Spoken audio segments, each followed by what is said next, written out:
కేంద్ర మంత్రి గారు ధర్మేంద్ర ప్రధాన్ గారు ఇవాళ రాజీనామా చేసి ఉన్నారు.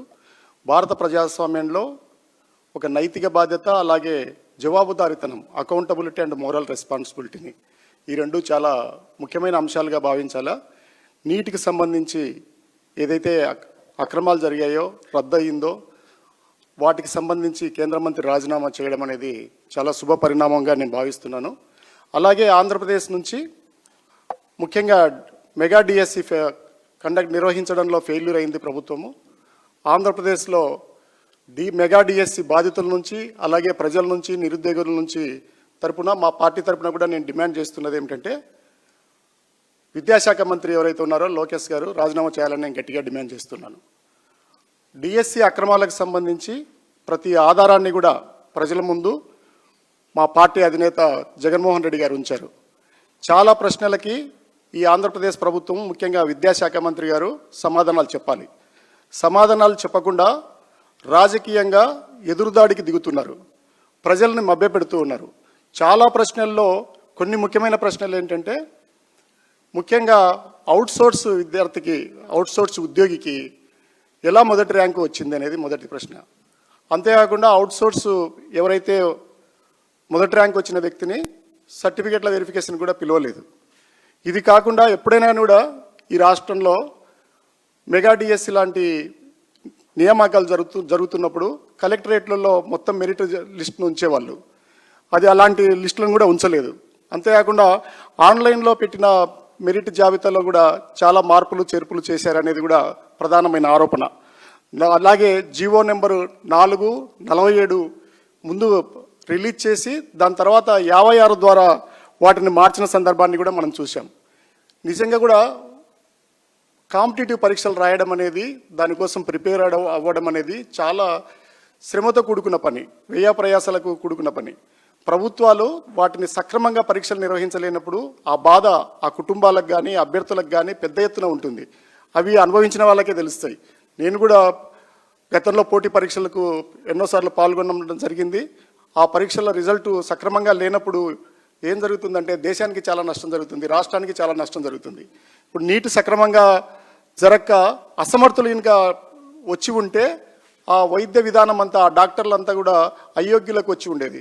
ఇప్పుడు రాష్ట్రంలో ఏం జరుగుతుందంటే, మెగా డిఎస్సి సక్రమంగా నిర్వహించకపోవడం వల్ల అయోగ్యుల్ని, అర్హత లేని వాళ్ళకి ఇవ్వడం వల్ల రాబోయే విద్యార్థులు ఏదైతే ఉందో ఆ తరమంతా కూడా దెబ్బతినే పరిస్థితి ఉంది. ఎందుకంటే సక్రమమైన వాళ్ళు, యోగ్యులు, అర్హత కలిగిన వాళ్లకు ఆ పరీక్షల ద్వారా ఎంపిక కాకుండా స్పోర్ట్స్ కోటా ద్వారా కావచ్చు, అవుట్సోర్స్ ద్వారా లీక్ అయిన సందర్భాల్లో కావచ్చు, చాలా అయోగ్యులు, అర్హత లేని వాళ్ళు ఈ వ్యవస్థలోకి వస్తున్నారు. కాబట్టి ఉపాధ్యాయులుగా రాబోయే విద్యార్థుల తరమంతా కూడా దెబ్బతినే అవకాశం ఉంది.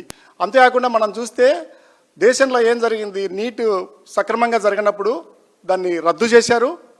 అంతేకాకుండా సిబిఐ ఎంక్వైరీ కేసు ఉన్నారు. మళ్ళీ నీట్ పరీక్షని నిర్వహించి మళ్ళీ కూడా చేయడం జరిగింది. కానీ ఇక్కడ ఇవేవీ జరగలేదు. మేము డబుల్ ఇంజన్ సర్కారు, ట్రిపుల్ ఇంజన్ సర్కారు అని ఏదైతే చెప్తూ ఉన్నారో, ఈ ఎన్డీఏ సర్కారు ఆంధ్రప్రదేశ్లో కూడా ఉంది. కాబట్టి కేంద్ర ప్రభుత్వంలో ఏం జరిగిందో, ఎలాంటి పద్ధతులు తీసుకున్నారో ఆ పద్ధతులను ఇక్కడ పాటిస్తూ, నైతిక బాధ్యత వహిస్తూ, జవాబుదారీతనంతో మన విద్యాశాఖ మంత్రి గారు రిజైన్ చేయాలా లోకేష్ బాబు గారని నేను గట్టిగా డిమాండ్ చేస్తున్నాను. ఒకవేళ చేయకపోతే అస్థినలో, ఢిల్లీలో ఏదైతే తెలుగు భాష తెలిసిన చాలా కాక్రోచులు అక్కడ పాల్గొన్నాయి. ఇక్కడ తెలుగు రాష్ట్రాల నుంచి కూడా చాలా కాక్రోచులు ఉన్నాయి.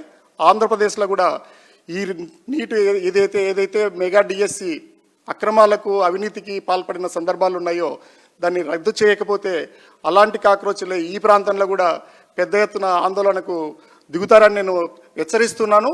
అంత స్థాయికి తీసుకురాకముందే నైతిక బాధ్యత వహిస్తూ రాజీనామా చేయాలి, తిరిగి మెగా డిఎస్సి నిర్వహించాలని నేను కోరుతున్నాను. ఇది ప్రాథమికమైన ధర్మం.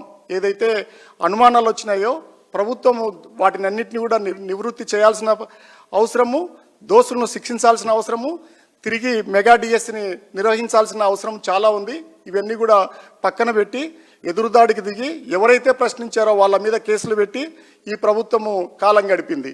ఏమవుతుంది, ఒక మంత్రి గారు రాజీనామా చేస్తే వచ్చే ఇబ్బంది ఏమీ లేదు. ఎందుకంటే జవాబుదారీతనం లేనప్పుడు ఈ ప్రజాస్వామ్యం అనేది మనుగడ సాగించడం చాలా కష్టమవుతుంది. ఎప్పుడైతే కేంద్ర మంత్రి గారు ఇదే పరిస్థితుల్లో కేవలం ఎగ్జామ్స్ని కండక్ట్ చేయలేకపోవడం మీదనే రాజీనామా చేసి ఉన్నారు కాబట్టి అది పెద్ద ఎత్తున దేశవ్యాప్తంగా ఉద్యమానికి దారితీసింది. కాబట్టి ఆంధ్రప్రదేశ్లో ఉన్న నిరుద్యోగుల తరపున, ప్రజల తరపున, మా పార్టీ తరపున కూడా నేను గట్టిగా డిమాండ్ చేస్తున్నాను. లోకేష్ గారు తక్షణము రాజీనామా చేసి తన శక్తి ఏముందో, తన నిజాయితీ ఏముందో దాన్ని నిరూపించుకోవాలని కూడా నేను కోరుతూ ఉన్నాను. ఒక చిన్న ఎగ్జామ్ కూడా కండక్ట్ చేయలేకపోతే వీళ్ళు ఎందుకండి? ఎన్ని వేల ఉద్యోగాలు అవి డిఎస్సి ఉద్యోగాలు? ఓ 13,000 ఉద్యోగాలు కావచ్చు.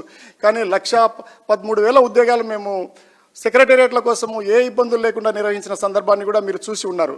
ఎప్పుడైనా కూడా పోటీ పరీక్షల్లో యోగ్యులైన వాళ్ళే రావాలి, అర్హత ఉన్న వాళ్ళే ఉద్యోగాలలోకి రావాలి. కానీ అక్రమాల ద్వారానో ఏదో అవినీతి పాల్పడుతున్న స్పోర్ట్స్ కోటా ద్వారానో లేకపోతే ఇంకా ఎన్నో విషయాల మీద మనకు చాలా ఆధారాలు ఉన్నాయి. వీటితో లీక్ అయిన సందర్భాల్లో కానీ, ఆడియో రూపంలో కానీ, వీడియో రూపంలో కానీ ఎక్కడెక్కడ ఏ జరిగినాయి అనేది ఆధారాలతో సహా పెట్టిన సందర్భంగా ఆ ఫోరెన్సిక్ ఆడిట్ కూడా జరిపించి ఈ మెగా డిఎస్సి ఏదైతే నడుస్తుందో దీన్ని తక్షణం రద్దు చేయాలని కోరుతున్నాను.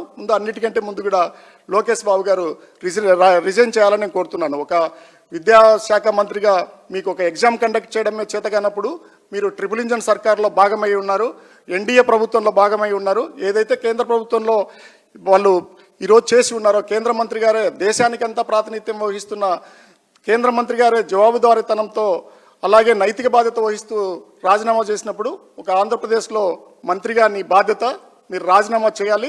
రాజీనామా చేసి తక్షణం మళ్ళీ మెగా డిఎస్సిని నిర్వహించాలని నేను గట్టిగా డిమాండ్ చేస్తూ ఉన్నాను.